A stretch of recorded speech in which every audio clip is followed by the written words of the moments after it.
السلام عليكم، أسعد الله مساكم. هذا المقطع خاص لبعض الإخوة السعوديين الذين يهينوا الأجانب يبهدلوهم. والله إن في واحد من الإخوان يشتغل هناك في الرياض في مطعم، قال والله تعاملوا معنا وكأن نحن يهود ما إحنا مسلمين. قال كره السعودية، خرج خروج نهائي، ما وفى السنة ما وفاهاش.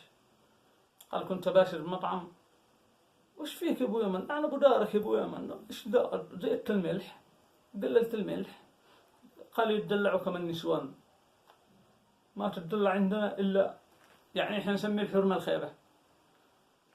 طبعا ما احد يشيء باليمن، حتى الحرمه الدلوعه ما احد يقبل يطلقي تشهد، وانتم يعني لا انكم حريم ولا انكم رجال. قال يا عيني تنزل له بالشوكه والملعقه. ايش من عرب انتم طقعات؟ يعني وصلت فيكم الحقاره والدناءه انك تهين اللي يجي عندك شغال قار على الزمن. وعاد قال لو تطلب راتبك ذا يهينك بعضهم، يطلق عليك ايش؟ انت حوثي، انت كذا، يعني حق انه طلب راتبه حوثي تشيلوه داخل صح. قال زرقت المقطب اللي هو لبسنا وزينا يعتبر اليمنيين والعسيب، لو لبسته هناك يشلوك يسجنوك، ممنوع. يشوك تلبس زيهم، الطيش حقك من برا طيحني. اما هذا لبس الرجال ما يعجبهم صح.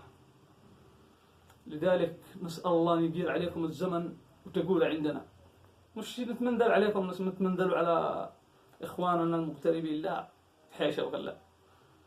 بنعلمكم كيف تكونوا تتعاملوا مع الرجال، كيف الشهامة والعروبة والمروة والرجالة كيف.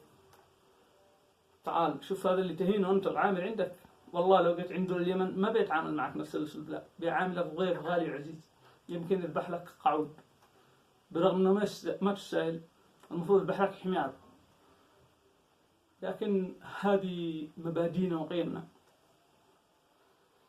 إذا كان عجبكم المقطع أرجو منكم الاشتراك في القناة وتفعيل الجرس. ما يحتاج كلام.